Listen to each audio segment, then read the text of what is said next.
Hi there. This is a special video report for my channel on the most anticipated shows that we are watching in 2022. Now, I meant to do this at New Year's, and I had this whole thing scripted out. Then, if you watch my channel, my cat got very sick with a congenital heart condition, and by March he died. So I shelved this whole project.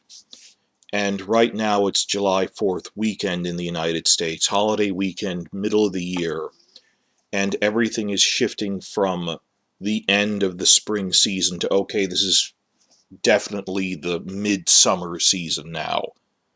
That we're now on the July-August schedule, and then the stuff premiering in late August is essentially autumn.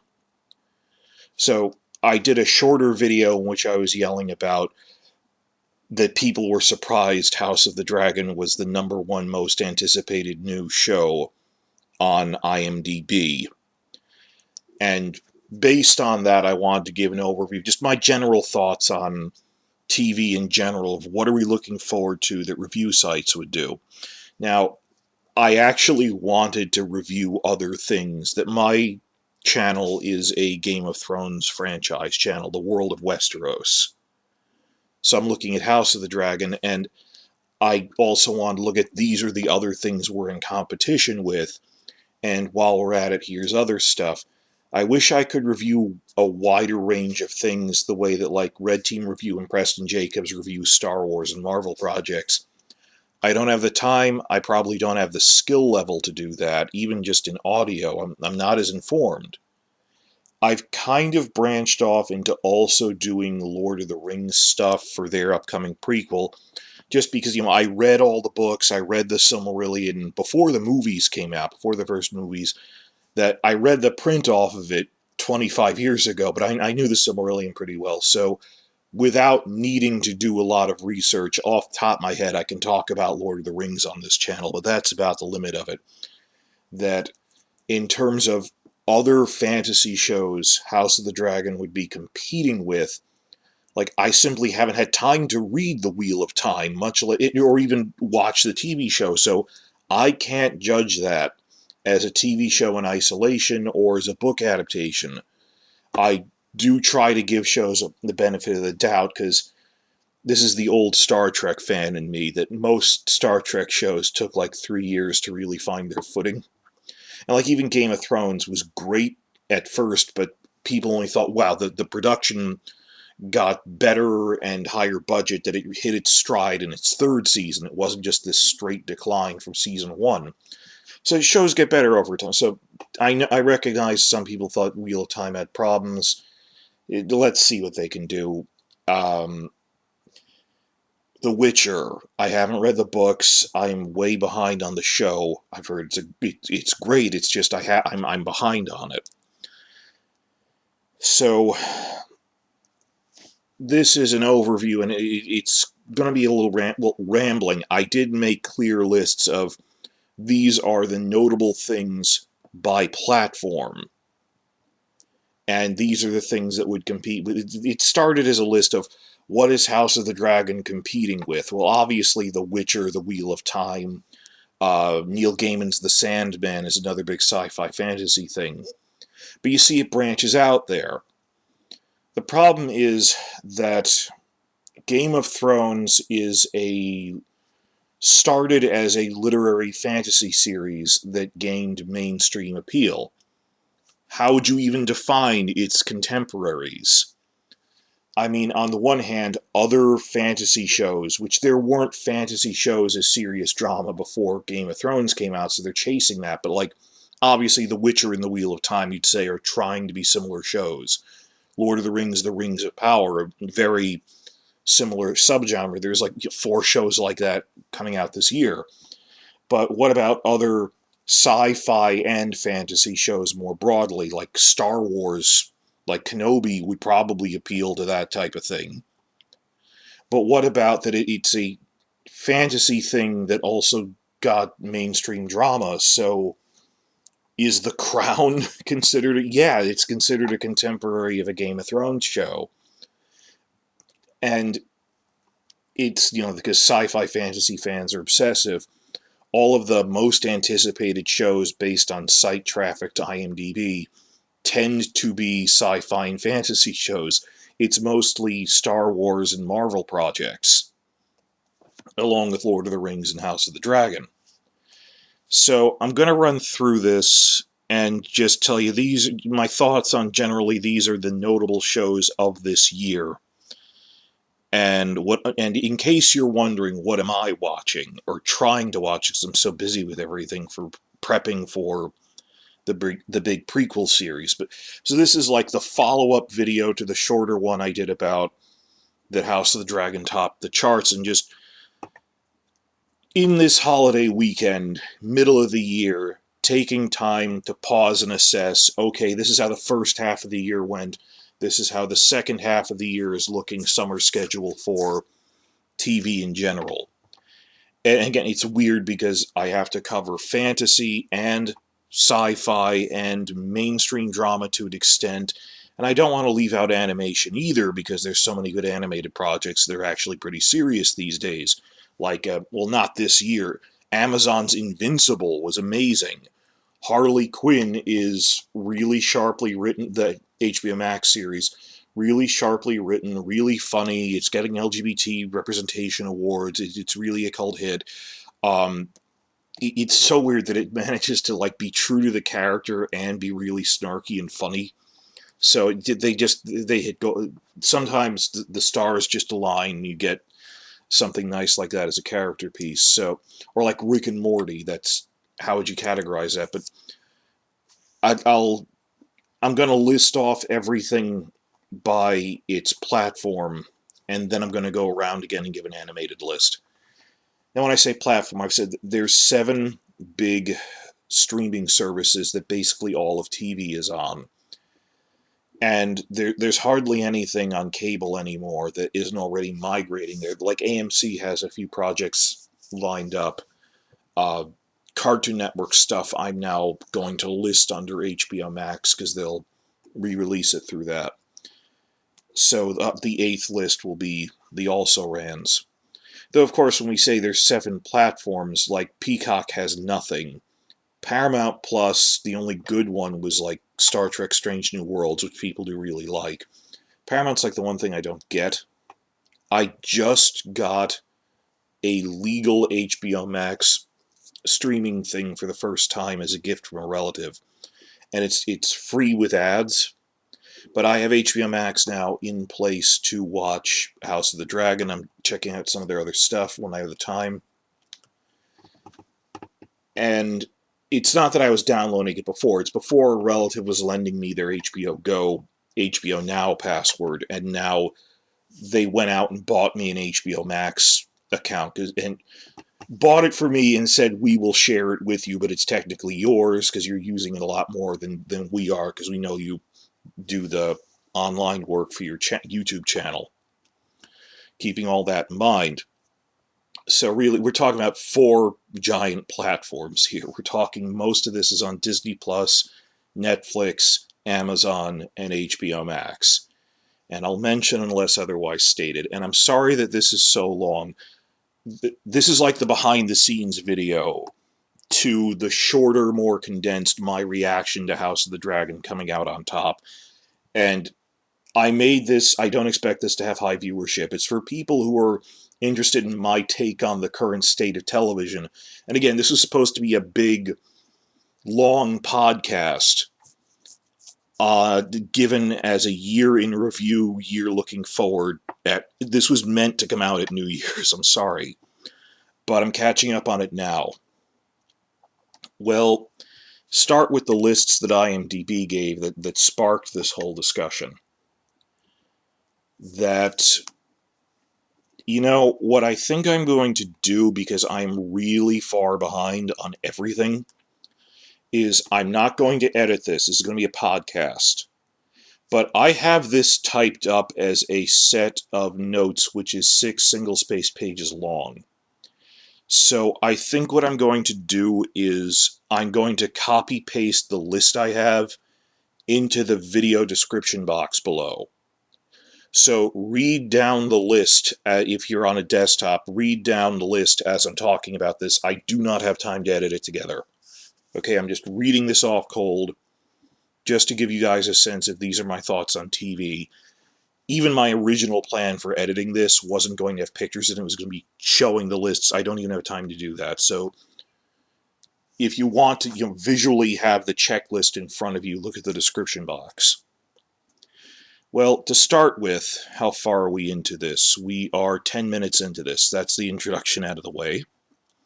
What started everything is IMDb put out a list of the most anticipated shows of 2022, and it wasn't just a subjective list based on the whims of their current critics. They said it's based on site traffic to the most visited articles, the most visited pages for different shows. And the number one new show of 2022, not a returning show, but new show of 2022, was House of the Dragon. And everyone was really surprised because, well, we don't talk about Game of Thrones projects anymore. Yeah, there is a groundswell of support for that, and that's the whole thing I was yelling about, that the reviewers are the recapper culture. They are just hype fans themselves, and now they're pouting that they refused to do real journalistic research when Game of Thrones was going down the tubes, and after it ended and it was obvious something wrong was going on behind the scenes, they didn't want to research it. I directly compare it to the reaction to Joss Whedon's Justice League and how everyone was silenced for 4 years for trying to look up what the heck happened. You do not criticize Whedon, and so forth. That their specific reaction is, I don't want to talk about it. Which is so weird to me. Like, I even have more sympathy for the people who praise Season 8 because that's internally consistent. That, like, either praise it or talk about why it was bad. This is they're throwing a tantrum and not acting like detached, objective journalists of, yeah, House of the Dragon, we are interested in this. Mainstream news sites who don't know who Rhaenyra is, when they've had 2 years to know this is the prequel we're making and the book is already out. So House of the Dragon came in at number 1 on their most anticipated shows by site traffic. Number 2 was Lord of the Rings Second Age. Keep in mind, this is before the Super Bowl teaser came out, and I have this whole thing where I said, I was ready to give up on that after that teaser because it looked awful, but like an hour later when they put out interviews with the showrunners saying, oh, this is what we're actually trying to do, in Vanity Fair they gave an interview, I went, oh, fire your teaser guy, because that was an unintelligible teaser, and like everyone has been saying how much it's turned them off against the series. They even had to like invite a lot of content creators on set tours and stuff, like the OneRing.net, to meet the showrunners to convince them that we're actually trying to make something in the spirit of Tolkien. But it was so that binary people have, that they had blind faith in this, and I was annoyed at the time that they thought this was going to be as good as the Lord of the Rings trilogy. It was never meant to be. The blind hype for this was truly bizarre, leading into months leading into that teaser trailer. Then, like that, everyone was hating on it. I'm like, well, it was one bad teaser. Maybe it wasn't. And it was so short. Even though I was really angry about this, looks really dumb. Well, it was literally a minute. Maybe that isn't representative of it. Then I read the interview and went, oh, okay, that seems like, well, there's nothing that sounds overtly bad in it. Keeping in mind that people who weren't paying attention seem to have reacted to the mere fact there are black people in it from the teaser. Like, I didn't want to say that, but a lot of people who I've asked, like, well, why did it make such an overnight backlash? Consistent answer I've gotten whenever I ask is, casual viewers who don't pay attention to news didn't know they cast black people in it. When, like, if you're following a news site like the OneRing.net, like, we knew that for months. That you were truly shocked about that. We had cast lists, like, we had interviews where, like, Lenny Henry was saying, like, yeah, I play a Hobbit for a while. And it's so weird that people were stunned at that. I was upset about the that a couple other factors I've talked about, and then I went, oh, no, no, wait, that's what they're doing. We thought they were making bigger changes than they have been. It was just a weird teaser. But keep in mind, this IMDb list is from like December of 2021. And, even George R. R. Martin was, on his blog went, wow, we did better than Lord of the Rings or Sandman or Witcher's not even top, well, their returning show. So, wow, look how high that is. Number 1, House of the Dragon. Number 2, Lord of the Rings. They list miniseries on this for some reason, which I think wrecks the curve. That there was that Pam and Tommy show on Hulu, technically ranked as number 3. And then you had like the Dropout about Elizabeth Holmes, that was March 3rd. Those are like limited one-shot miniseries. I don't think they should be on this list, but that used up the number 3 spot. So in terms of real TV shows after Lord of the Rings, next one was Sandman. Neil Gaiman's The Sandman on Netflix, which Neil, living author, seems supportive of. Everything we've seen, it's pretty exciting. I don't think that could equal the success of the comic. It couldn't, and I don't think they're trying to, because the Sandman comic was such a watershed moment that it's just an adaptation of this thing, that it's like you could make an adaptation of DC Comics' Crisis on Infinite Earths. You could make an adaptation of Marvel's The Secret Wars, or even a good adaptation of the Dark Phoenix saga or the death of Gwen Stacy. But the reality is those already had the historical impact that they did in comic book history at the time. And you can argue that, well, for people who don't read the comics, if you did Dark Phoenix really well in the MCU on the scale of the next 15 to 20 years, it might have a similar impact. But I don't know. On top of that, there's also the whole question of format. That Sandman in many ways was meant to be in print. Like how Alan Moore says Watchmen was meant to be a comic book, and changing the format. There's some things that are meant to be in text and some things that are meant to be graphic novel because he's playing with the format, and I get that. So, just inherently, I don't think Sandman could be quite as good as the comic, but I'm hoping it's as good as a TV adaptation could potentially be. And I know Sandman is on a pedestal, and for good reason. But I think it's going to be, even if it's not 100% as good as the graphic novel, because it is inherently impossible for a TV adaptation to be as good as the graphic novel, I still think it could be a very entertaining, good TV show. So I'm splitting hairs over here. Well, it'll never equal the thing. I like the Watchmen movie, but I recognize it's never going to be as good as the graphic novel, just inherently.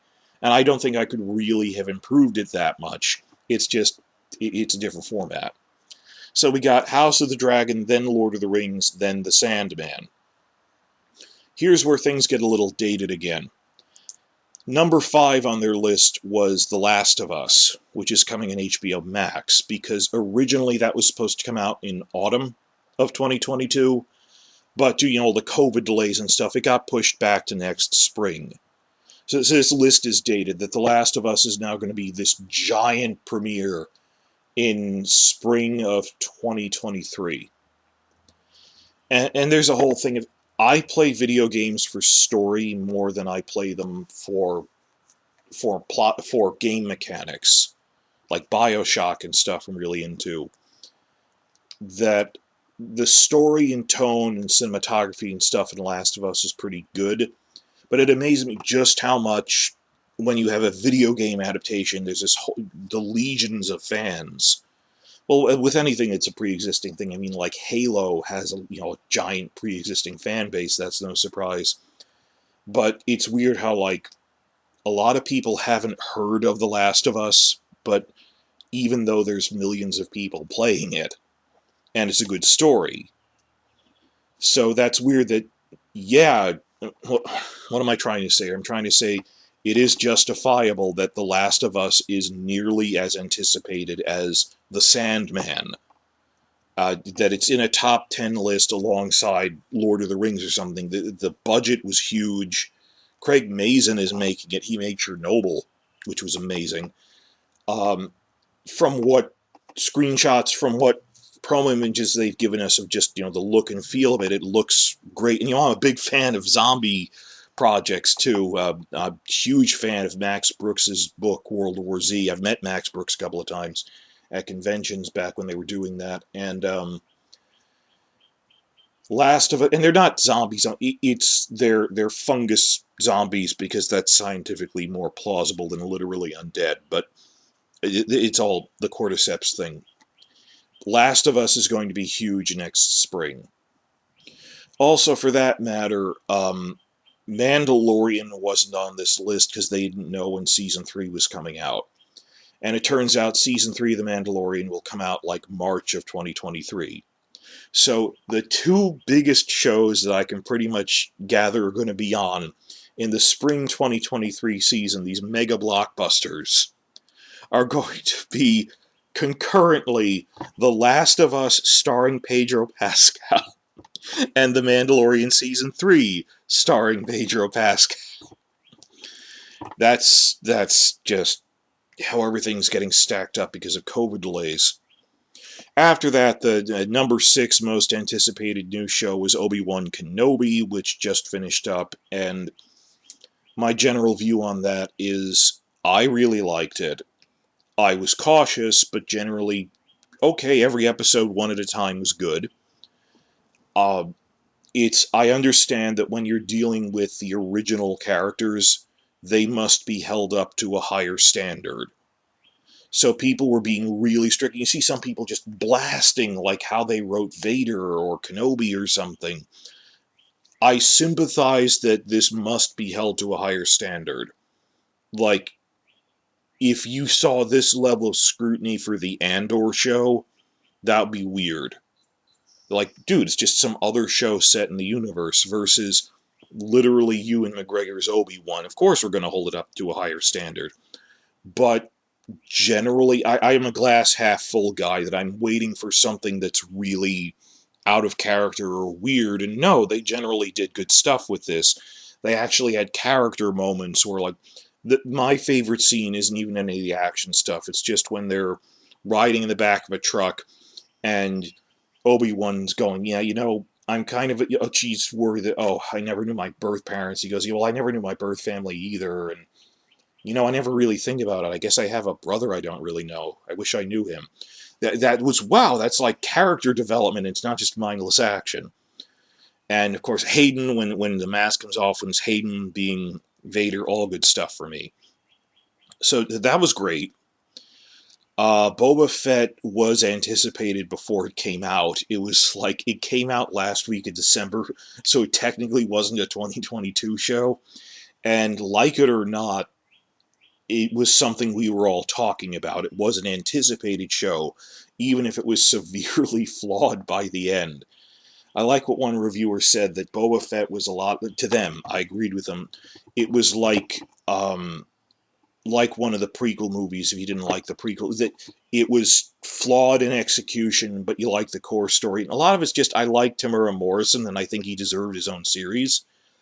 I'd like it if they get a second season to do it better, because, Growing Pains, made during the pandemic, I'm forgiving of such things. I'd give them another shot to get it right, if they can. If not, I'd like to see Boba Fett at least come back in a good episode of The Mandalorian, just because his best stuff, he was good in Mandalorian Season 2. So that's covering that front. But we got Obi-Wan Kenobi as number 6 most anticipated. And the rest of this is Marvel shows and the 1 or 2 DC shows that are coming out. After this, the most anticipated list is She-Hulk, then Miss Marvel, then DC Comics' Peacemaker, with James Gunn, which people really liked, and I saw other channels reviewing regularly when it was premiering earlier this year, so good for them. It's not, obviously, it's not as developed as the MCU yet, and there's a lot of behind-the-scenes drama, but for DC as a whole with the Flash and everything, but, like, is there going to be a new Batman at some point? We'll see what happens with that, but people liked Peacemaker. I'm not sure if they're going to, like, they're making a Penguin show, but it's not coming out soon, and it's not the same continuity. And then Moon Knight, which was actually really good, because, Oscar Isaac is a good actor. Those are the top 10. So what do I consider, House of the Dragon and its contemporaries are Lord of the Rings, Sandman, Star Wars, and Marvel projects. From the new shows of 2022, then you have the returning shows of 2022, separate list, from IMDb, based on site traffic. And this is odd. You have number 1 is Ted Lasso, which is a comedy, so that's not really comparable. Then you have Bridgerton on Netflix, which, from a production perspective, from all I've seen, all the costuming fan channels have really a lot of fun with Bridgerton. A lot of audience for that. It's, if you're the Jane Austen crowd, it is very popular. American Horror Story, which is an anthology. Peaky Blinders final season. That already happened, so that's not an ongoing competition we need to worry about. That already came and went because it was the end. Returning shows, number 5, I mentioned in the other list, sorry, this is, number 5 is Mandalorian and Boba Fett, just other Star Wars things. Number 6 is Shadow and Bone on Netflix. It's like magic, but with an Imperial Russia setting twist to it. It's based on a book series. A bit more romance-focused. It's pretty popular, actually. I haven't read it. I haven't seen it. I've heard good things. I don't have time to get into it. But good for them. People like the Shadow and Bone show on Netflix. Surprisingly, Stranger Things Season 4 ranked below Shadow and Bone in this. Both of them are Netflix projects. This was like one of the most expensive TV seasons ever. It was like $30 million per episode. And admittedly, the reviews said the production quality was really good. The writing was better than it had been last season generally. There was some good work done in there, and it seemed kind of focused. Tell me in the comments what you think about Stranger Things just wrapped up. And people were, in terms of the YouTube community of shows we can review, this is something people were watching and talking about. So that was on there as well. Is Stranger Things a contemporary of House of the Dragon, because it is a 1980s style science fiction Stephen King-like alternate world psychic powers homage versus an epic fantasy verse.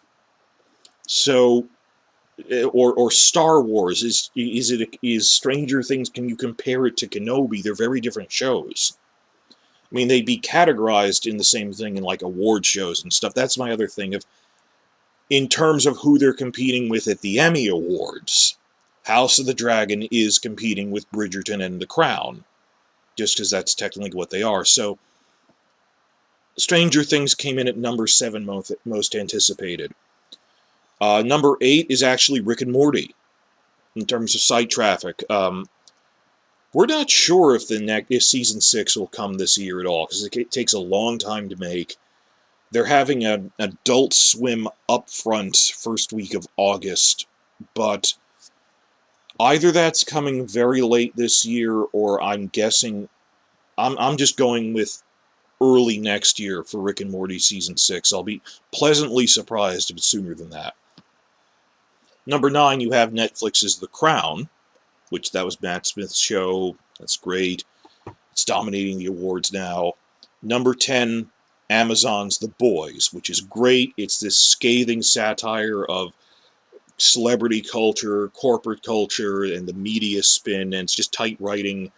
I like Carl Urban. So The Boys is premiering right now as I'm making this, Season 3, and it's all good stuff. The third of the objective lists from IMDb is the top 10 most pirated shows of 2021. That's a better way of gauging audience interest. Again, they're mostly Marvel shows. It's number one was WandaVision. And Doctor Strange 2 was the first bad Marvel movie I've ever seen. There were ones I didn't like because they were too comedy for my taste, but they were trying to be. This was, who is this movie supposed to appeal to? Because if you're trying to appeal to people who watched WandaVision, they'd be really upset by it, by her heel turn to a villain. And if it's aiming at people who didn't watch WandaVision, they'd be even more confused because when we last saw her, she was a hero. So there was even less build-up to her being a villain, and who are these... It made no real attempt to explain who her sons were if you hadn't watched WandaVision. So who was that movie meant for? I don't know. So WandaVision was number one, then Loki, that was also great, then The Witcher, Falcon and Winter Soldier, also good. It's different from Loki and WandaVision. It's more grounded, but I really liked it. It did it pretty well. Hawkeye, I like the new girl they have. What If? What If was great. I mean, that you thought it was just an anthology, and then at the end, all the anthology things tie together in a crossover, and it was... If you put What If edited together in theaters, it was a better movie than Doctor Strange 2. Just in terms of how they handled all of that. Number 7 is actually Foundation, the not great Foundation adaptation from Apple TV. I think people downloaded it a lot because they weren't willing to pay money for it on Apple. And given that the mediocre reviews it got, it was not respecting the source material, I don't think Season 2 will be that popular. That Foundation, I was excited for that so much, and it just came and went. Number 8 is Rick and Morty. Number 10 is Wheel of Time, because it was a new thing. But number 9 was Arcane on Netflix. And after my cat got sick with his heart condition earlier this year, and right after he died, actually, because I was so busy because he never stabilized, I was caring for him, I was just numb. And when my friends told me, I said, I have to do something new. I need some sort of new stimulus. Just, are there other shows I should be getting into now? Because I was between shows when this happened. I need to take my mind off of this by something new, just anything for stimulus. Because, we're all locked in because of the COVID lockdown. And friends said, oh, you should really try Arcane. It's a really good show. So if on Twitter you saw me ranting about how great Arcane was back in early April when I took a month break after my cat passed away, he deserved more than that. But my plan was that they said, well, he might live a year, so I was going to be like watching Arcane with him, but then like 4 weeks later he was gone. But at least it was so fast, he didn't really have time to linger and suffer or anything, but he just went in his sleep in his own house. But I really wanted to watch Arcane with him, and I kept telling him, well, we're going to do this. And so after he went, early April, I was watching Arcane, and everyone was like, dude, we were all ranting about this back in November. And I said, yeah, I know. I put it on hold because I was dealing with my cat, and now I'm catching up because I'm trying to get back into TV. So, Arcane is amazing. It is completely worth the hype if you have not seen it yet.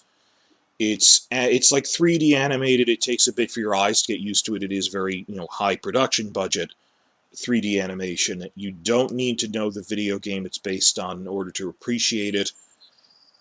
If you're unsure about it, just power through the first 4 episodes out of 9. That realize it's broken into 3 chapters of 3 episodes each, and the first 3 are a prologue. That these are not the characters you're following through the whole story. There's a time skip between episodes 3 and 4, and once you're watching episode 4, you go, I get it now. Everything falls into place. That this was just the prologue setting up the childhood of these characters who then we see when they grow up into teenagers. And they're like rebels or criminals or other factions in the city. And if you worry that everyone's hyping this so much, it is completely justified. It is worth the hype. I have no idea how a second season could equal this.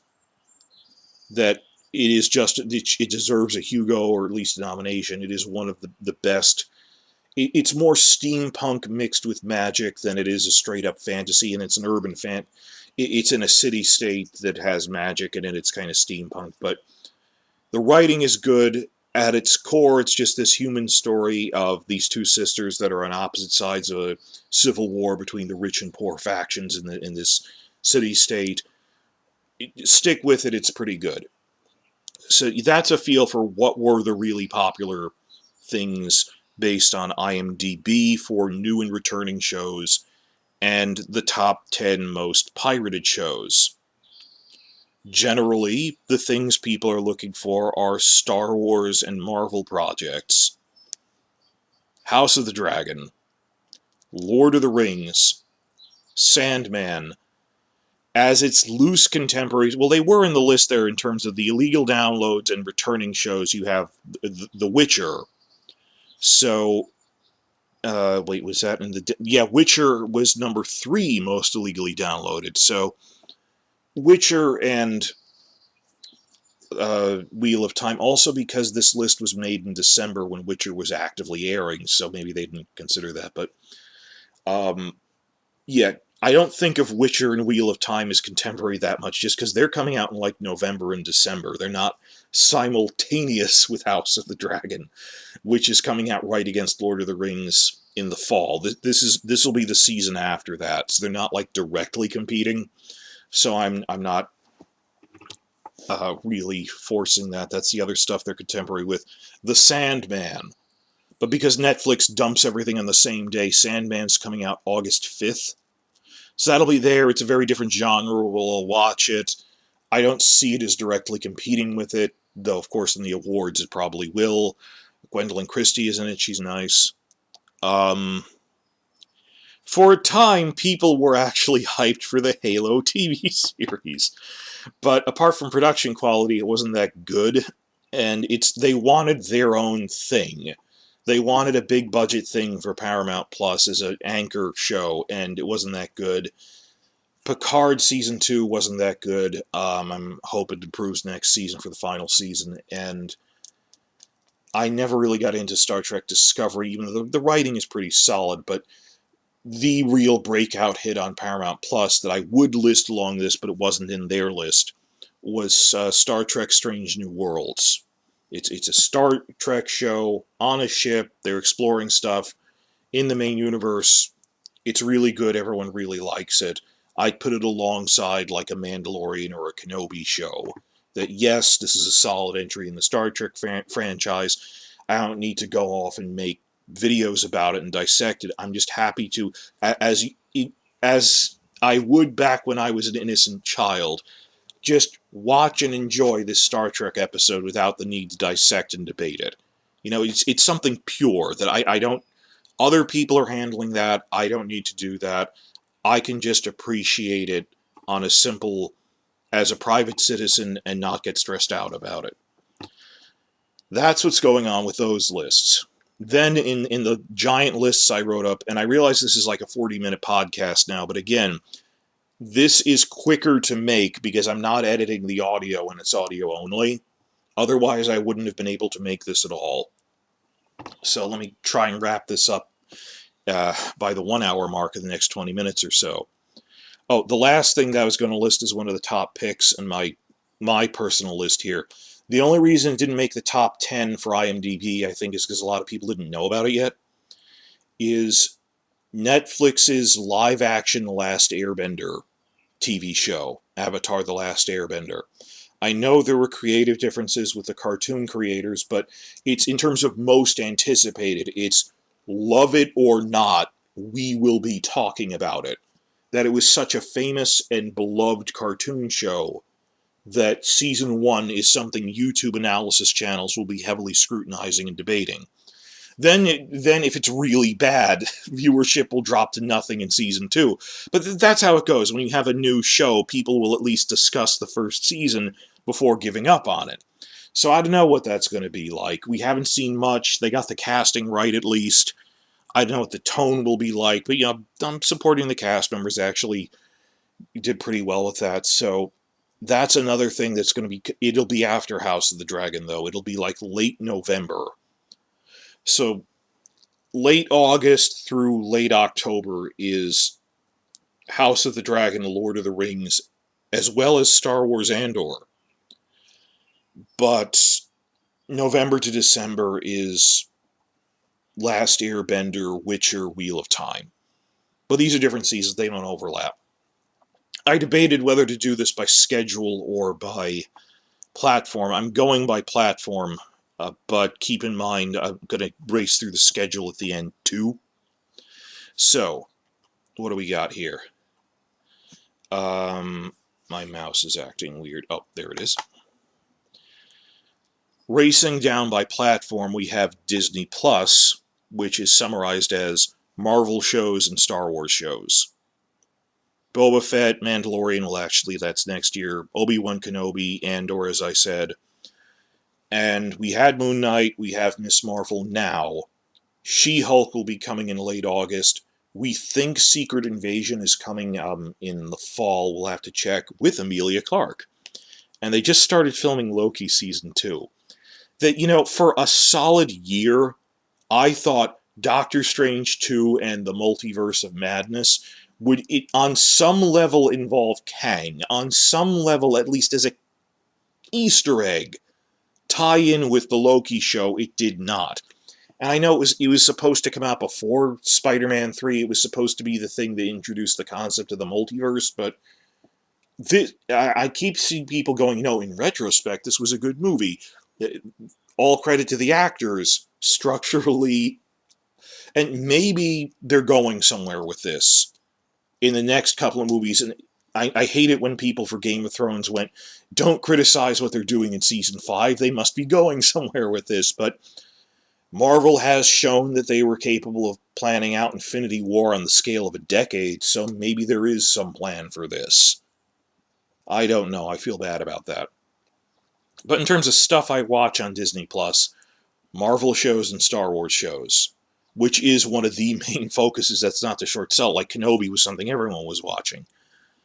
And for each of these platforms, I have an honorable mention that in my list, the main ones are bolded, and then there's stuff people might be interested in, but I wouldn't list on the top.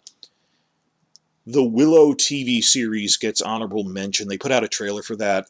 I am too young to have been into that as a movie, but I support Warwick Davis as a Star Wars guy, so good for him.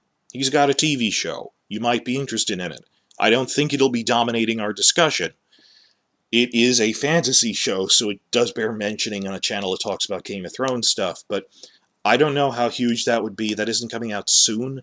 That's on the horizon, but Disney Plus, it's Marvel shows and Star Wars shows, as well as all of the Disney Plus cartoons that they aimed at the younger adults, which they then abruptly canceled because, oh no, this doesn't fit the brand.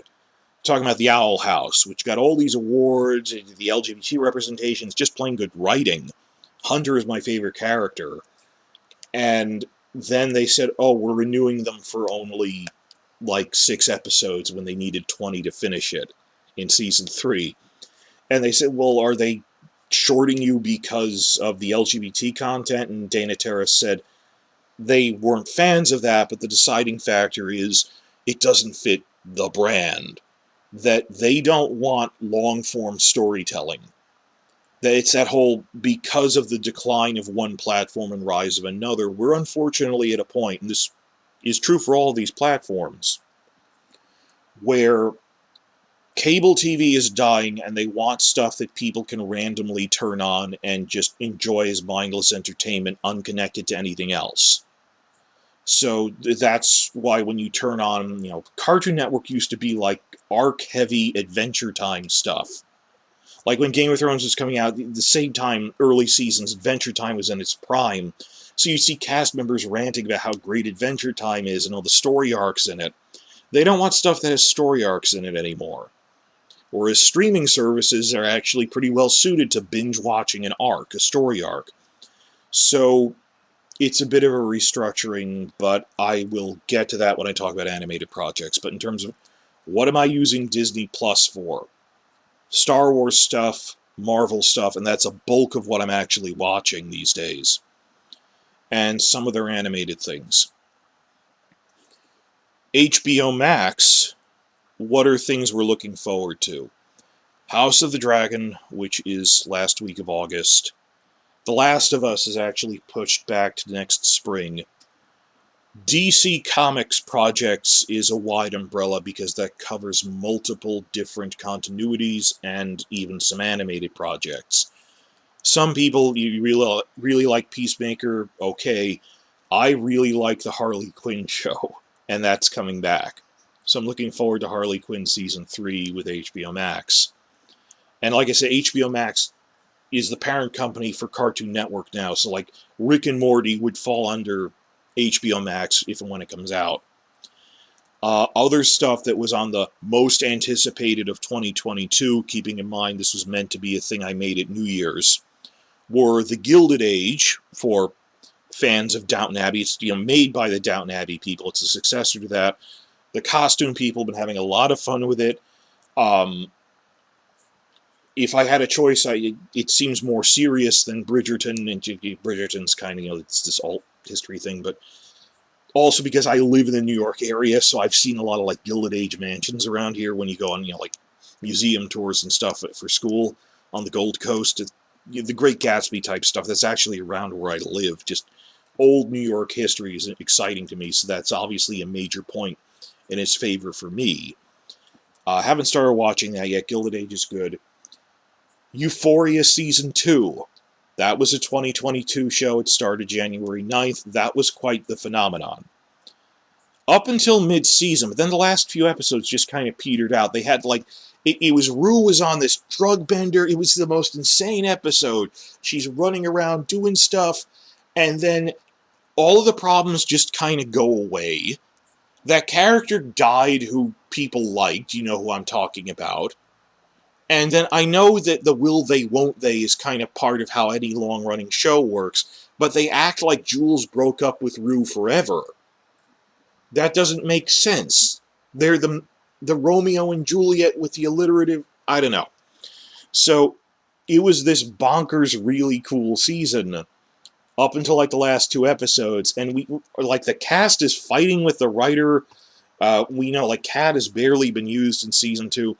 Everyone looks forward to Season 3 even when it comes back, but this won't be like competing against House of the Dragon because they're on the same provider, and they're airing like 10 months apart.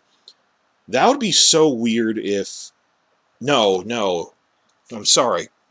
Emmy cutoff date is end of March. I keep forgetting.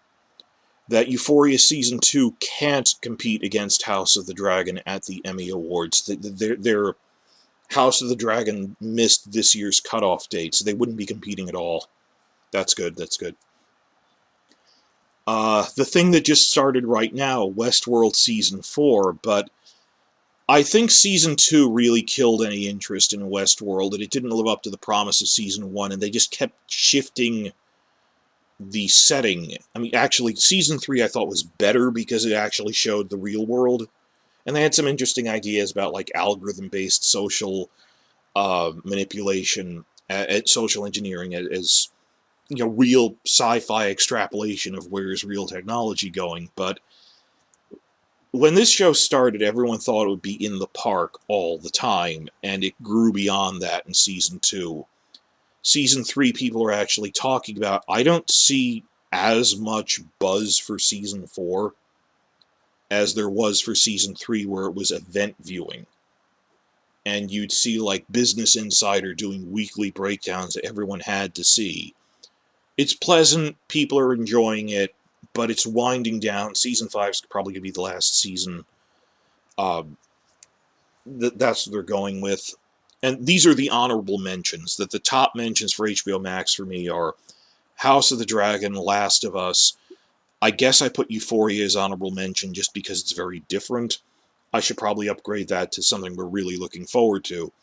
Raised by Wolves got canceled after season 2. That was another because I made this at the beginning of the year. Mixed bag, but people really like it and loved picking it apart for the purposes of YouTube analysis channels. Part of this whole video is, what are we as YouTube channels going to be talking about? Raised by Wolves got canceled. I can understand. It probably wouldn't have a very broad appeal. It was this really out there thing. But that's out, unfortunately. Westworld winding down. That I'm looking ahead to the future on the scale of the next 5 years. Westworld isn't going to be this ongoing thing. Similarly, His Dark Materials is actually a really good adaptation of the books. I like that Daphne Keane has been doing well in it, but there's 3 books, they made 3 seasons. Third and final season is coming in late 2022. So that's not like a new thing to get into.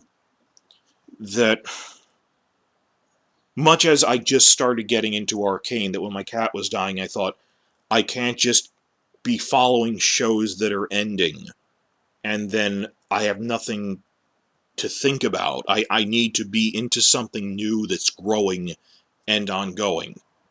Like, could Euphoria last 7 seasons? Maybe. That's an ongoing thing. Stuff gets canceled all the time, though. Like, I need to start new things, like Last of Us Season 1, or just new projects, a new Lord of the Rings thing, a new House of the Dragon prequel, something. His Dark Materials, good, but wrapping up. I'd be interested in that Dune the Sisterhood tie-in show if it's done well.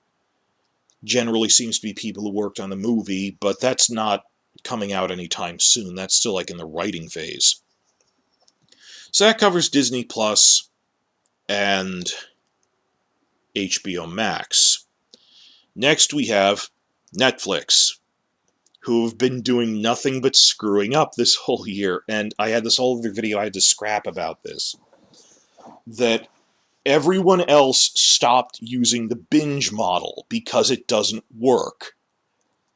And when you saw Stranger Things just now, this month, how weird it was that they just dumped everything on a single day, and then they'd go, oh no, all of our subscribers dropped because everyone only subscribed for this 1 month and left.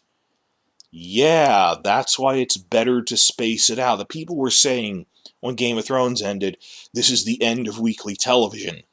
It'll all switch to the Netflix model. The Netflix model was stupid. It's good for catching up on continuity-heavy shows that you haven't already seen.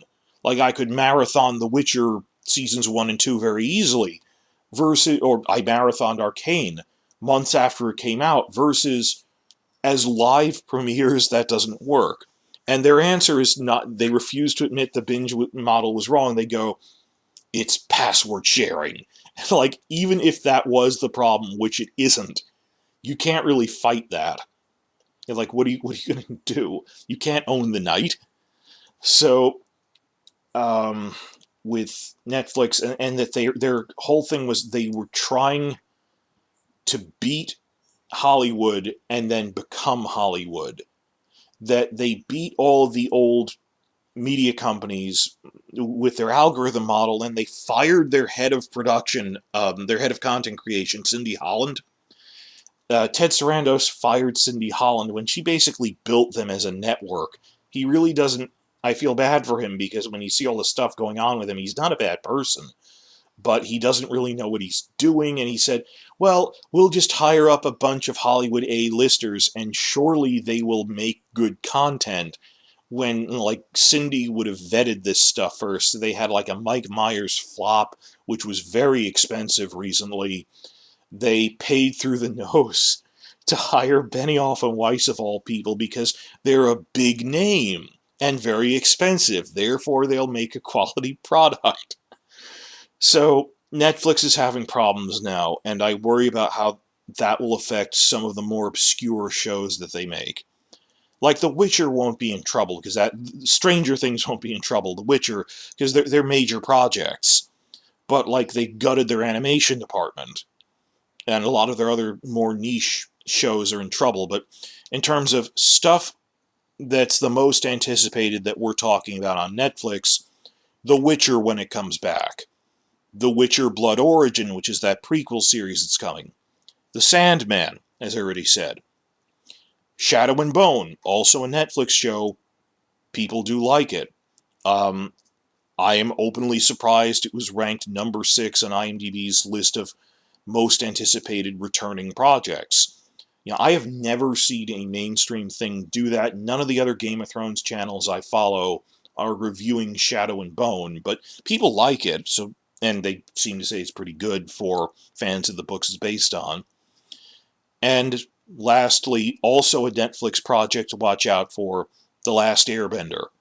Whether season 1 is good or not, we're going to be picking it apart. Honorable mentions for Netflix. I put Bridgerton as an honorable mention because I don't think people who like Game of Thrones like that as much. Or if you did, you'd like Gilded Age because it's a bit more of a serious thing. But then the costuming people do like Bridgerton, so that came and went. That already happened, though, Bridgerton. Ozark, final season. Came and went, people liked it, hard-hitting, but again, it's over. I'm trying to look for things that House of the Dragon will be competing against in the future. Case in point, Vikings Valhalla just started up in February. People like that. That's, historical drama thing. Oh, crud, I'm sorry. Stranger Things shouldn't be in the honorable mention list here. Stranger Things should have been on the top of things people are looking forward to, but it's weird that, again, when I looked at the list of most anticipated returning shows, Shadow and Bone was number 6, Stranger Things was number 7. So people like Shadow and Bone more, I guess, but it's weird because I'm saying this right after Stranger Things season 4 was just huge. I wonder what people think when Shadow and Bone's next season comes out. So the actual list for Netflix, sorry I'm scrolling through this, is Witcher, Witcher Blood Origin, Sandman, Shadow and Bone, Last Airbender, and Stranger Things. And honorable mention, depending on who you ask, is like Vikings, or when it comes back, The Crown, of course. That isn't even an honorable mention. That is... I said this at the beginning of the thing. It's weird that Game of Thrones is a fantasy drama that gained widespread appeal. So, is it competing against Lord of the Rings, or against Kenobi, or against The Crown? Yes. It's competing against all of them in different ways, because it overlaps. So, The Crown will be big. That's coming in November, so it won't be directly airing against House of the Dragon. But The Crown, of course, will be competing with House of the Dragon at the Emmy Awards, and probably winning, because it's an untested new series, House of the Dragon. Tell me in the comments, how do you think they'll do in the Emmys against The Crown? Because on the one hand, The Crown has had its moment in the sun, but on the other hand, it's like actually 3 shows stacked together, because they hire new actors to do everything. They get, much like House of the Dragon, I keep saying, like Matt Smith's show. Season 1 has time skips in the scale of 30 years, and they switch the lead actors as she goes from being a teenager to a mother herself halfway through it. So that's what's going on with them. These really are the honorable mentions now. People told me to put this in the list when I was talking about it on Twitter. 1899 is the next show from the creators of Dark, that German time travel show. So if you liked Dark, you'll be looking forward to 1899. A lot of people were watching that. I wasn't. I think it was a good show. I know my parents were watching it. They talked about it. I'm just not into it. That's fine. I've seen a lot of people liking this show called From, where it's kind of like that, where they're trapped in a town. I've seen Tony Teflon's channel reviewing it a lot. He does good reviews. Shout out there. I haven't really been into that. So I'm not into that. There's only so many hours in a day. But 1899 from the creators of Dark on Netflix. One thing I'm kind of curious about as like a Halloween season thing is Tim Burton's live-action Addams Family series. But he said, well, I didn't want to just make, Addams Family yet again. I wanted to do a twist on it, so it's Wednesday is a teenager, her in school, and she has, psychic powers because they're magic. And they put Christina Ricci in it again as a different role. So, could be a flop, could be interesting. It's Halloween-themed shows set around Halloween kind of have their own, play by their own rules. So it could be quirky fun. I don't expect it to be a mainstream thing, but that was on my radar. Christina Ricci's back from Yellow Jackets. She'll be in that, so yeah. What I'd really like to see, and this is on a scale of years, with Netflix, this is something they just said they started negotiating the rights for back in February. So this won't be a TV show for like 2 or 3 years. Netflix bought the rights to make, the way they described it was a BioShock cinematic universe. Not just a BioShock TV adaptation, but they said maybe multiple TV projects. And there's different stories to tell in that universe of BioShock. Of purely of Rapture, not even getting into that BioShock Infinite has the multiverse and stuff. But yeah, just there's many different stories to tell in the underwater city of Rapture. And I'm a huge, huge fan of that world just because of the writing on it and the world building of just you're walking around, all the graffiti means something. The immersion factor for BioShock was amazing. And the mood. And I'm not just into the run and gun gameplay, which is fun, but also just the design, the story, the world building was all amazing. The mood, the atmosphere, and direction. Just BioShock was such a giant in the industry. And they wanted to make a movie for years, and they said, well, it'll be hard to fit into, like a one-movie experience. On top of that, it would have to be R-rated because of all the blood in it. And this is just the perfect solution. Make a streaming service adaptation. It can be as long as it needs to be. It can be whatever rating it needs to be. But this is like 2 or 3 years from now. I was a giant BioShock fan. I really...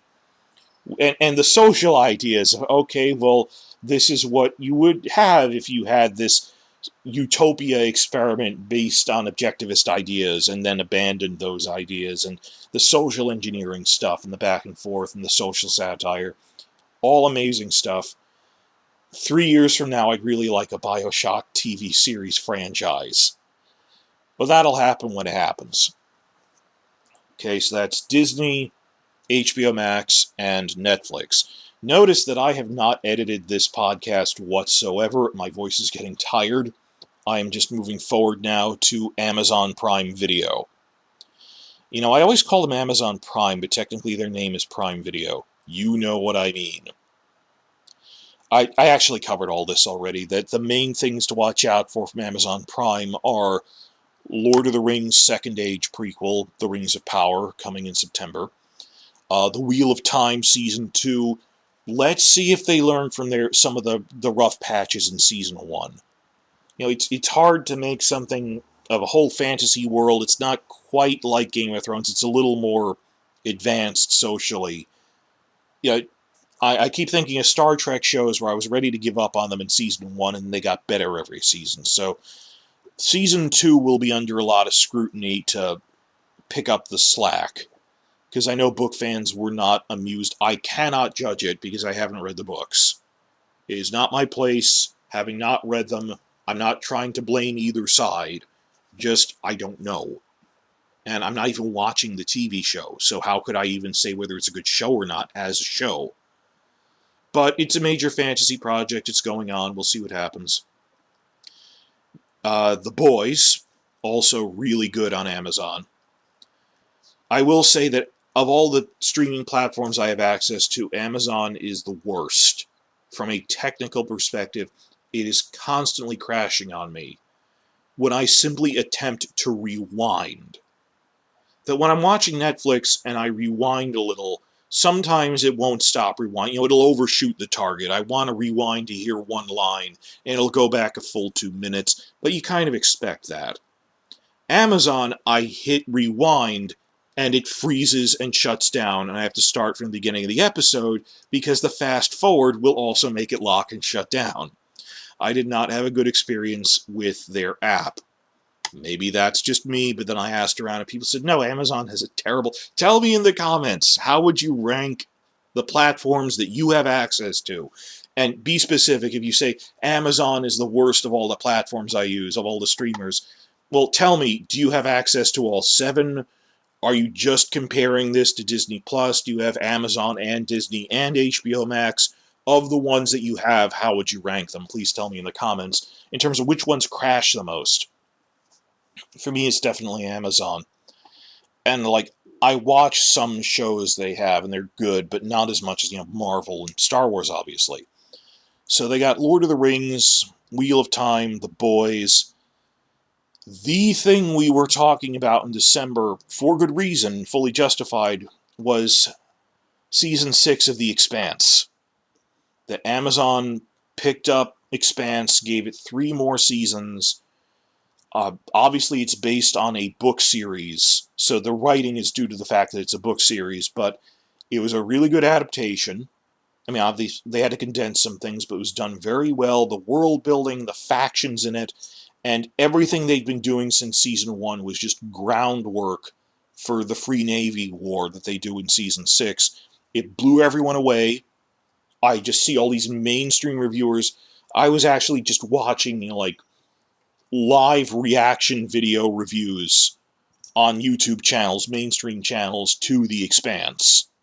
People weren't just sci-fi channels.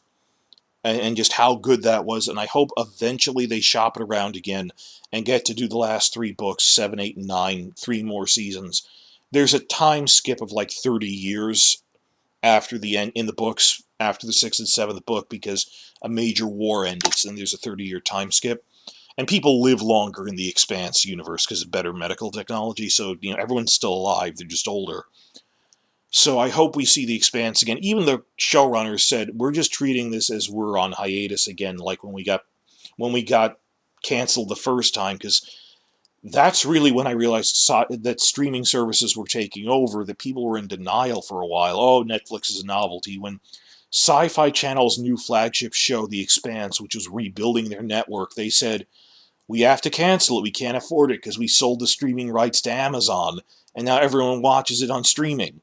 More people, we sold it to them for pennies, but now everyone's watching The Expanse on Amazon. And then the shift from, I've talked about this in other videos I made, the shift of The Expanse from Sci-Fi Channel to Amazon was the moment that the impact of we are living in a streaming TV age really hit me. So in terms of the most anticipated shows everyone's talking about, remember, back in December, and I made this video, I scripted it out, my list, as looking ahead to 2022. I made this to be put out at New Year's originally. We were all wrapping up The Expanse Season 6. That was an Amazon project, but it's finished. So otherwise, there's stuff I already talked about in here at length. Lord of the Rings prequel, Wheel of Time, The Boys. Are there any honorable mentions here? Right after I finished Arcane on Netflix, my friend actually gave me a list of shows to watch, and after that I went on to Legend of Vox Machina, which is a lot lighter, and if you're ever going to watch it, binge it in one sitting, because it's like there's 2 intro episodes, and then there's a story arc for the rest of Season 1. They're not standalone episodes. It started out as a D&D campaign story thing, and they've adapted that into the show very well. It was meant to be done like that. It was an audio thing. It's really good.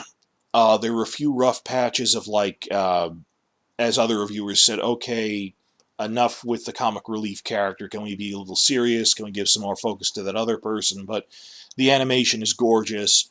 It's generally funny. All around, that was fun, and it's not like competing with House of the Dragon. It's just, that's another thing people like. If you see channels reviewing Legend of Vox Machina with live reactions, that is, live watch parties where people review it by recording a group of people of reviewers on a couch, and they're reacting to the whole thing. That is justified. Vox Machina is a good show. It's a nice light follow-up to Arcane is kind of depressing in a good way. Follow it up with the lighter fare of Vox Machina. Other honorable mentions are Good Omens Season 2 whenever it comes out. And this has been overlooked. Carnival Row was this Orlando Bloom, Carla Delevingne urban fantasy thing, which actually had really good world building in terms of the behind the scenes. I keep saying good world building. I mean, in their production videos, they put a lot of time and effort into thinking out the cultures of all the different races and stuff. It's like a urban fantasy Victorian thing that the fey creatures, the fairy creatures, their country on the eastern continent got attacked, so they're refugees living in the human city. And as just different nation states in this world, it's not like they don't know. There's different fantasy creatures they run into. Tamsin Merchant is in it, the original Daenerys from the pilot. I've talked about this before. And because Lord of the Rings is coming out, and because they got Wheel of Time, Amazon, you've seen probably trailers where they go, if you liked our fantasy show Wheel of Time or Lord of the Rings, here's another big fantasy show we have, Carnival Row, where they're not really the same format. That Wheel of Time is epic fantasy, this is urban fantasy, and there the twain shall meet. But no, it's... What really hit me was, and I'm not the first one to make this comparison, Carnival Row is like a live-action Arcane. That it's the urban fantasy dealing with the different factions in a city, the city setting. And it isn't even that original of a story. That's another thing I've seen a lot of reviews saying.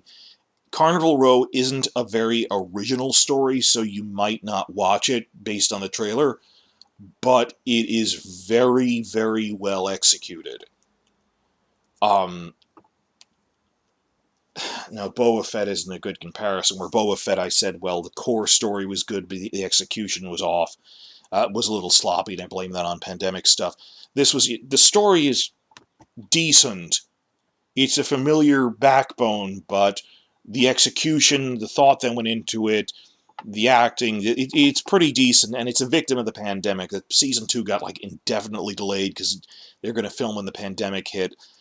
I hope for their sake, even though I'm not watching it actively, I hope that they eventually... I would not have time to watch a Season 2 if it came out.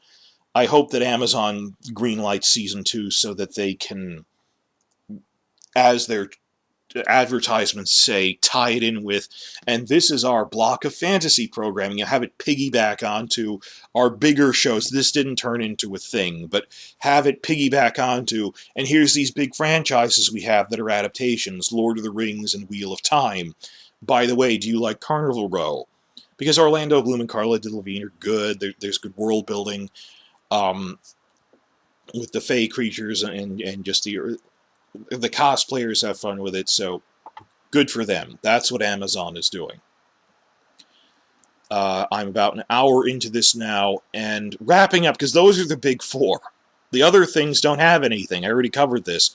I already said Paramount, Strange New Worlds is actually really nice.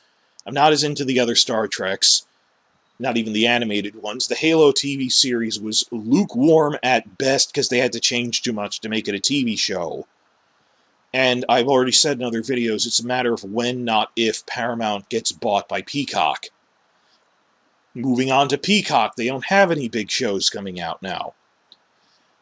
I said this, if Paramount Plus wanted to be a real attempt at making a platform, they would have merged Showtime Plus and BET Plus and a couple of other services they have into it.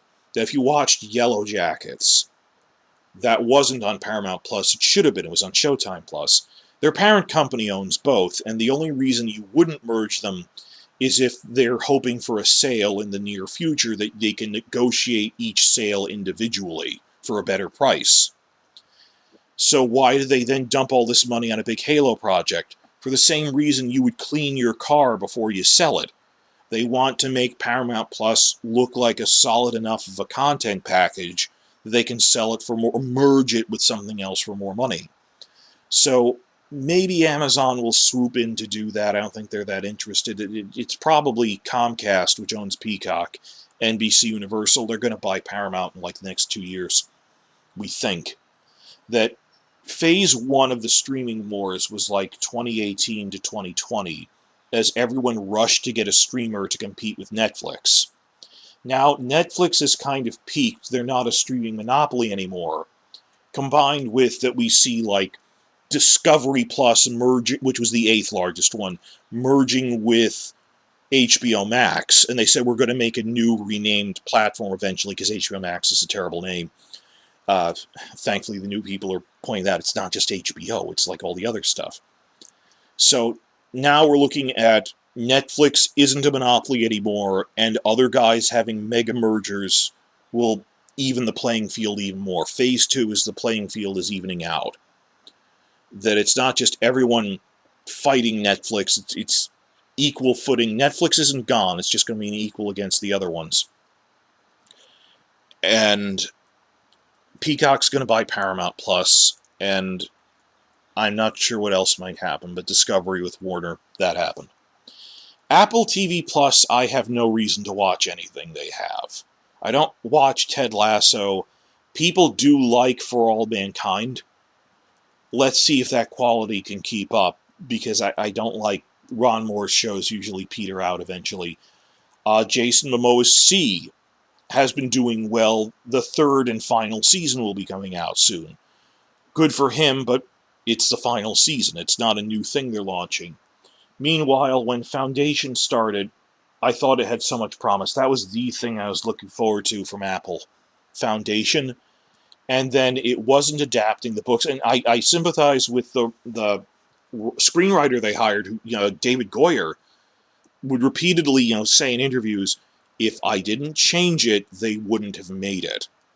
That they were not willing to make Asimov's story. I had to make up plot lines, and I understand that, but I wanted the real story and not all the... There's just so many tangents, and it's just like, you had to add in so much stuff, you might as well have made an unrelated sci-fi show. That when there's this many invented subplots, whether they're good or bad, it's not the story of Foundation. So, not even like prelude to Foundation and stuff.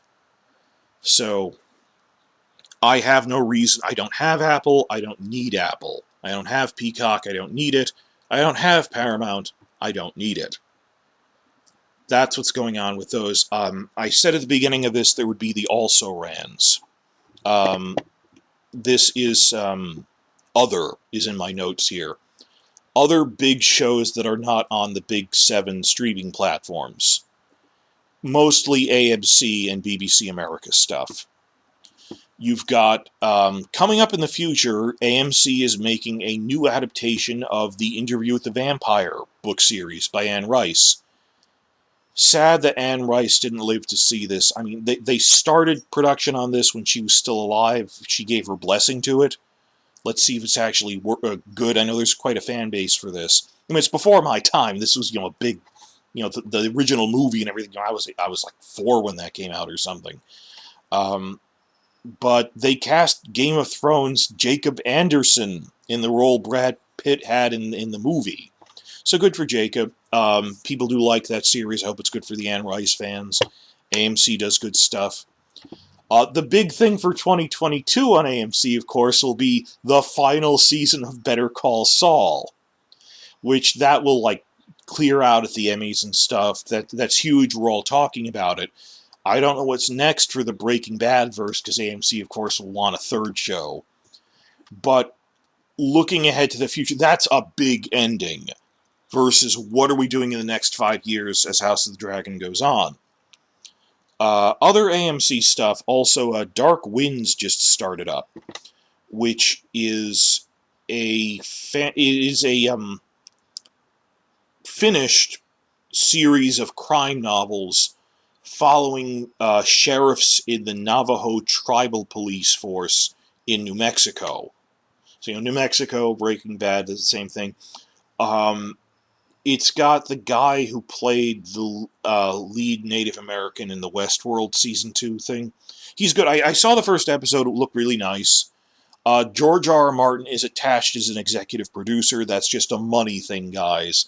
It's not, oh, it's diverting his attention. It's he liked the book series. He knew the guy who wrote it, who's passed away. His production company gave them money to help make the show. So, okay, Dark Winds is another thing. Like, if someone told you, 20 years ago, there's going to be this show about this chemistry teacher who decides to become a meth kingpin, they'd have called you crazy. Just on paper, what kind of idea is this? So Dark Winds might be a good crime show for AMC.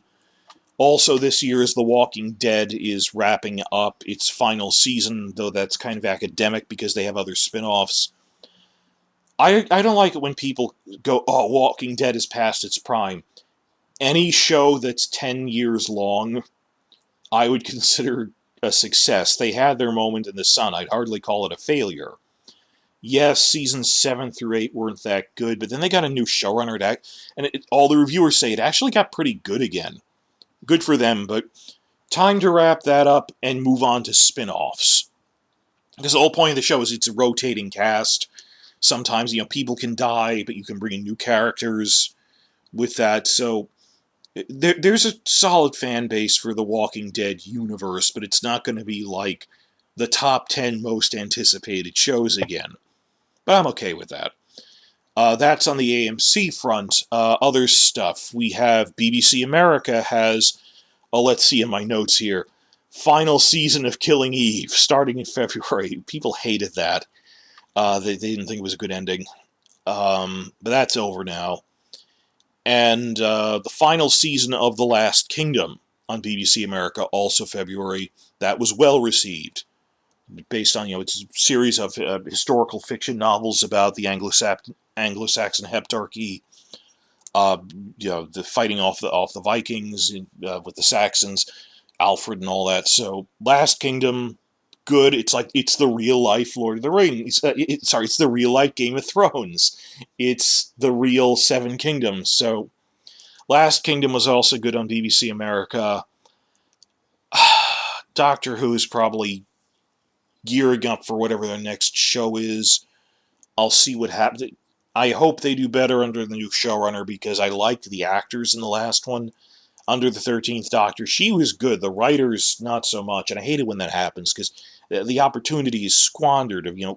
She put in good stuff. It's just I wish they had done more with that. But that's the AMC stuff, the BBC America stuff. Outlander, Season 6, which is the flagship show for Starz. That was March 6th, and did pretty well. People still like it, like the costumes.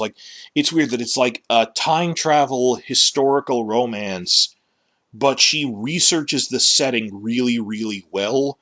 And when the male lead gets involved in wars and stuff, there's also all these military history buffs who really like it because she'll research, this is what the Battle of Culloden was like, this is what the American Revolution stuff was, because it's just really detailed, so it's hard to categorize. But Outlander, hardcore following, a lot of people love the costume work and all the other stuff. It'll never be in the top 10, but it is a major franchise that is beloved and is a good adaptation with a living author. Let's see my notes here. Book 9 just came out this past November after a 7-year gap. And Book 10 is planned to be the last in the series. So, they just finished Season 6 covering Book 6. There are currently 9 books. So, if you think this is a Winds of Winter situation, that they can make another 3 seasons. And even then, if there's only one book in outline form, I think she can just tell them, as opposed to, this is my plan for the next 4 books. She'll be if she isn't done with the final book, I think she'll be done enough that it'll be pretty clear what happens to everyone for the purposes of a TV condensation, because they're not going to keep in every subplot. That she'll be pretty far along in that. For Outlander, just the outliers of what are we as YouTube channels talking about. The costume channels really love Outlander, and reviewing that, and some of the other channels going through it. I said I'd have a separate list for animated projects, just because some people consider them separately. I said, Arcane, Legend of Vox Machina, Invincible Season 2, I'm really looking forward to. It pairs well with The Boys, if you think about it. But that's not coming out this year. It's an adaptation of a comic series from Image Comics. Very dark, but very well done. If you're watching The Boys now on Amazon, catch up on Invincible Season 1. Owl House and Amphibia, well, Amphibia just ended on Disney+. They're both sister shows that are basically spin-offs of Gravity Falls. Love that show. So Owl House will be wrapping up. What the heck are they going to be working on next? From Dana Terrace and Alex Hirsch, I don't know. From the old Gravity Falls crew. From these two sister shows when they're wrapping up. But the Owl House is a big thing now. Harley Quinn Season 3, that'll be great. That's coming in July. As I said, Rick and Morty, on the Adult Swim front, it's always hit or miss. They don't have anything good running now. Rick and Morty, I don't think is going to come out this year, Season 6. And Tuca and Birdie Season 3, I'm really looking forward to. It's great. They saved that from Netflix when Netflix cut their animation department and cut the critically acclaimed Tuca and Birdie. Tuca and Birdie jumped ship to Adult Swim. And it's good stuff. Also, whenever this happens, Attack on Titan, the final season. Part 3, the finalist season. We mean it this time. Sorry, they kept saying Part 2 of Season 4 would be the final season. This has been going on for a decade. It's one of the longer, big anime series out there. And they said there's just not enough to fit in. We have to have a third part to Season 4. I agree, it's better to have that than to, cram it all in. I'd rather have it run longer to tell it right. And also, tell me in the comments, some people saying, well, the manga, the schedule's rushed. Even the creator wanted more time to get the manga ending. They had to put in, even after he put it, tell me about this. He explained that he had to put out the ending on time, but then he put out bonus issues retroactively he didn't have time to do. I don't know. And there's all these articles saying, we hope that as they adapt that rushed production on the ending of Attack on Titan into a TV series, they can do it a little more coherently, because there's more time now. And I heard a lot of people comparing there was a giant backlash to the ending of Attack on Titan, which a lot of people compared to the backlash to Game of Thrones Season 8. From what I've heard of it, I don't think it was quite on that scale, because you know me, that Benioff and Weiss are literally con men who were faking their way through. And it's Game of Thrones was bad since Season 5. No one wanted to admit it. And when it was actually over, I guess the White Walkers got defeated in one battle, and they have done nothing to set them up as they don't talk. They haven't done anything in 7 seasons. You think they're suddenly going to do something in only 6 episodes to make this amazing, that you were in denial, versus Attack on Titan, again, from what I've heard, I'm going by the TV show, not the manga, but I've heard of the manga, I'm spoiled. It went in a way that fans didn't like, but I got the feeling that he was going for that, versus Game of Thrones really was 2 asshats faking their way through it and making it up as they go along. Attack on Titan, I think, is the writer made a decision you disagree with. It wasn't incompetent, but we can still complain that we didn't like it. So, but yeah, parts of that confused me though with the ending. I hope, again, because he said he had to rush they were rushing against the clock to get the manga out on schedule. He said he wanted to write more chapters. He put out a follow-up or something. I hope they can gather together all of those materials and make it more coherently for the finale, anime finale of Attack on Titan, but that might not be coming in calendar year 2022. And then when it comes out in Adult Swim with an English dub, so we'll have to see on that on the animation front. But I'm telling you, Attack on Titan, if you're not an anime person, that is such a big series, has been one of the top 5 series for 10 years, that will be one of the cases where animation bursts into the top 10 list of most anticipated shows in general among science fiction and fantasy fans. That would be, whether you like it or not, it'll be on the top 10 most anticipated alongside the rest for 2023 whenever it comes, along with The Last of Us and stuff. So that's what's been going on with TV in 2022, and to an extent what we're looking forward to next year. What am I watching right now? Well, I'm really far behind. I'm usually making YouTube videos. And it's the whole thing, if I was watching a show, I'd have to turn my computer off. Like, when I watch Kenobi, I turn everything off, and I'm watching it, versus background stuff. So, let's see, I'm annoyed they canceled Duncanville just this week. That was a good thing. It was like Amy Poehler making The Simpsons. But shows I will be watching myself: House of the Dragon, Lord of the Rings. I will be reporting on Lord of the Rings as well, because I know it off the top of my head.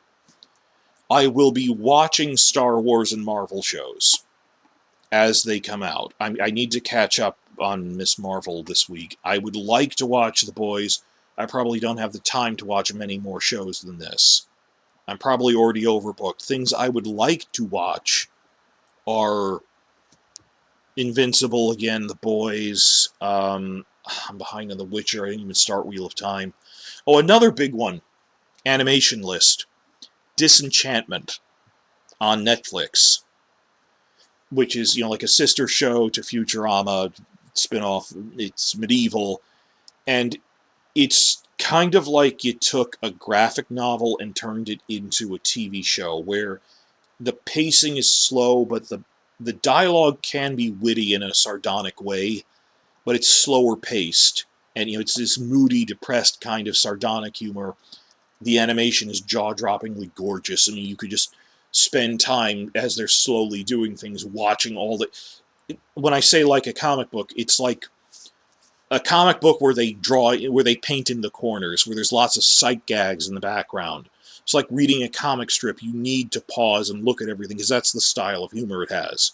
You might not like that, but it's what they're going for. So if you like The Simpsons, where they have, like background gags, store banners will always be puns and things. But Disenchantment, they made it one production cycle equals 2 seasons. So seasons 1 and 2, part 1 and 2, were both one production run. And if you thought it was a little rough around the edges, like all the reviewers say, and I agree, there was this big boost in quality when part 3 came out, because part 3 is a new production cycle. Part 2 didn't have time to react to or refine things that season 1 did, because they were both made at the same time, just split in half. So then seasons 3 and 4, parts 3 and 4 came out, and they were a lot better. I recommend the channel Johnny Two Cellos. He's a big reviewer for this. He covers a lot of this stuff. It's really good. And Netflix is gutting their animation department. I really hope they finish up Disenchantment. I realize it couldn't run forever, but you got the feeling that they wanted to wrap up with seasons 5 and 6 anyway. They wanted one more production cycle of 2 seasons made simultaneously, because it does have a linear story that you think there's standalones. There aren't any standalone episodes. Everyone comes back eventually in another thing. So that's why season 1 doesn't seem that good, but it builds on itself. So by season 3, like, everyone from like a background episode in season 1, background characters, minor characters in season 1, will get expanded on. So I get that type of humor. It's nice. You can't put it on in the background though, because half of the humor is looking at the sight gags in the background. But if you got turned off when it came on, season 3 is just giant boost in quality when they start the Steamland arc. And it's so weird that no one's talking about this show when it deserves to be mentioned alongside Futurama. Check out YouTube clips of this. That I want to rewatch Disenchantment from the beginning, because it's actually really continuity heavy, and they planned it out, and there's like all these Easter eggs. That, watching the Johnny Two Cellos channel, there's Easter eggs like 2 seasons in advance, hinting at things that are part of the central story arc. That they planned this out really well. and I want to rewatch it from the beginning, not just for that, but for enjoyment. So I don't know when I'll have time to do that. I'll probably put that off because I should only really do it before... Hi, Thunderbolt. They should only really do that before... I know. So, I need to feed the kitty here. This is Thunderbolt, Spitfire's brother. I know, boy. So, you've seen him in some of my videos. So, again, I'm not editing this. I'm almost done. Yeah, I'm going to put off marathoning Disenchantment until before Season 5 comes out, which won't be this year. So in terms of what am I looking forward to in July, now that, like, the Owl House Season 2B is wrapped up, or other things? Well, I'm working on a lot of YouTube things. Marvel. Right now, I need to catch up on Miss Marvel. Yeah. Oh, the other thing I didn't mention is I'm actually interested. I said Peacock isn't making anything. They are in talks to make a Wild Cards TV show, which I would actually be interested in because I liked the books. They're like, what if George R. R. Martin got to write an X-Men book? And it's dark, it's people dealing with trauma. I remember, like, a lot of what all of his contemporaries were people living in the sci-fi writers dealing with the aftermath of Vietnam, and like a lot of the wild cards are like Vietnam veterans and stuff, and people who feel alienated and traumatized. You know, I Can't Die Yet, I haven't seen the Jolson story. So if done well, I'd actually like... People make fun of wild cards because it's something Martin talks about instead of Winds of Winter, even when he's not personally working on it, because it's an anthology by other people. But yeah, I'd be interested in the Wild Cards TV series. Like, Peacock's going to buy Paramount, and then on their combined thing, you'll be watching Wild Cards and Star Trek Strange New Worlds eventually.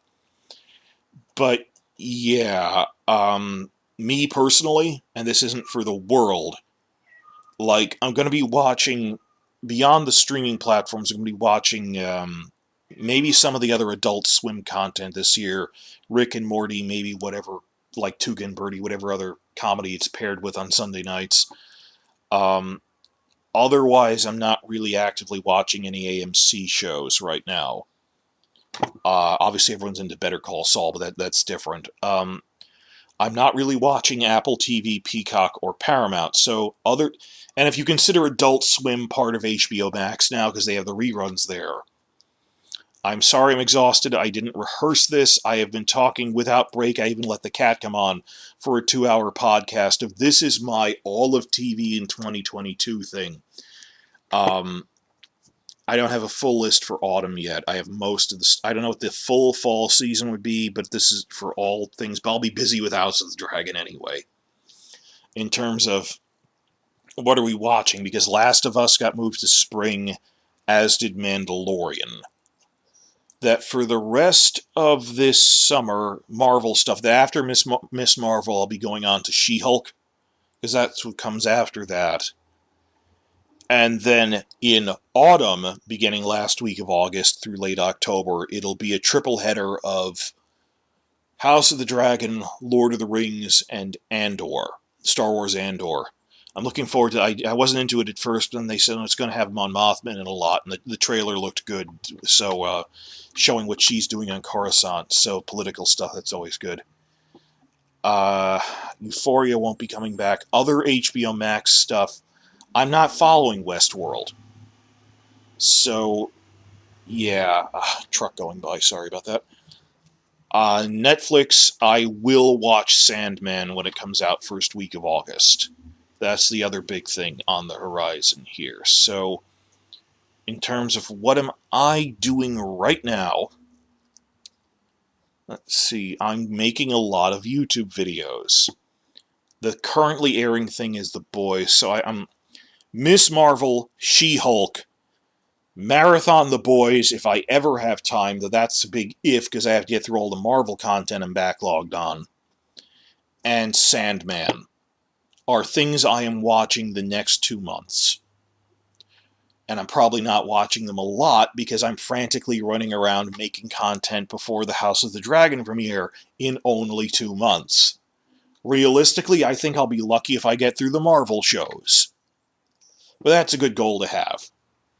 So, what are you most looking forward to 2022, or even looking ahead to 2023? What are the most anticipated shows that, even if you don't like them, you want to be discussing? That, love it or hate it, it's the most anticipated because a show that people will be talking about. Like, I don't know if Last Airbender live action will be good, but people will want to discuss it for at least the first season, if only to tear it apart.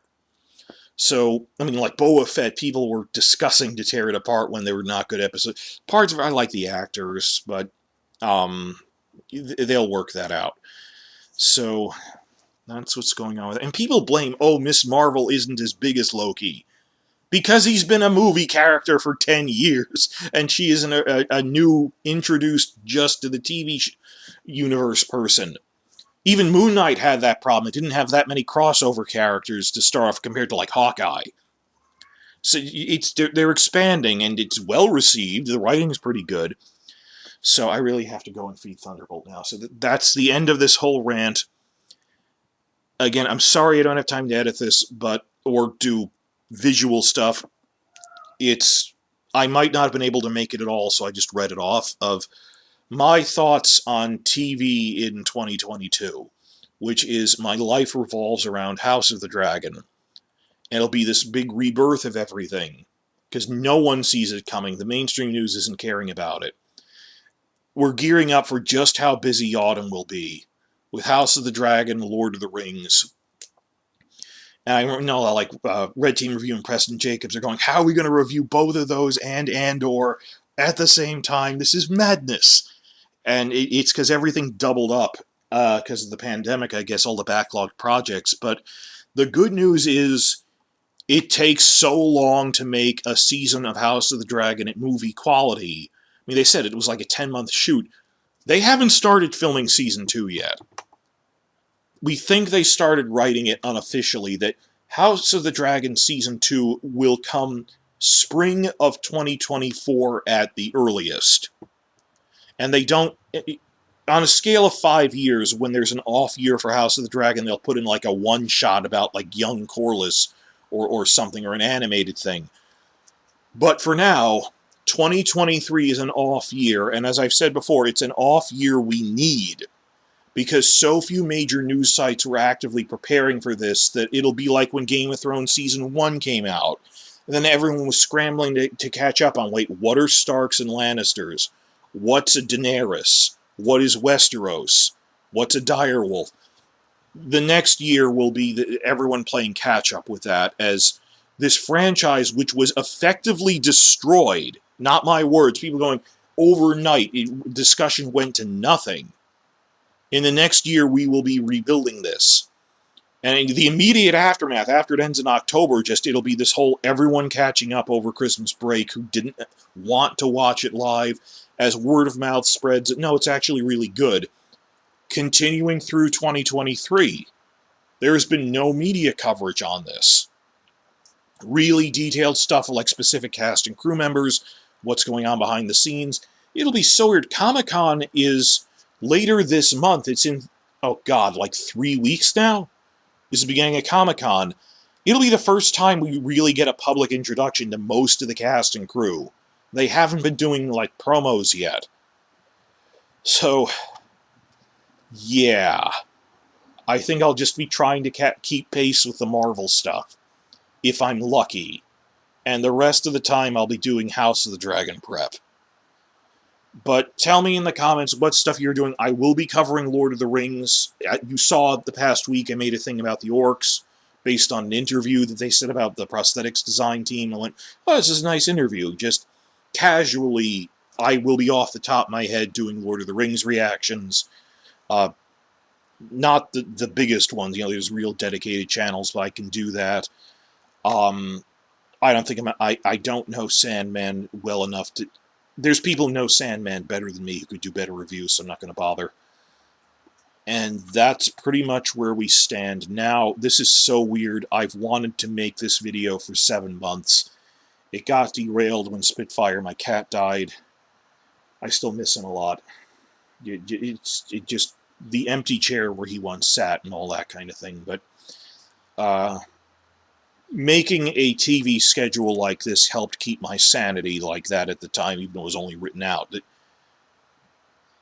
Keeping a schedule helps you look forward as opposed to just sitting around in tragedy and what are we doing now? And there's all sorts of scary things in the news, of course, in the world, but a schedule helps.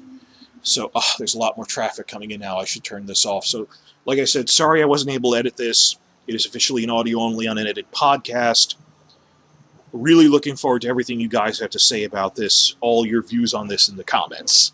I tried to read all of them. Thanks.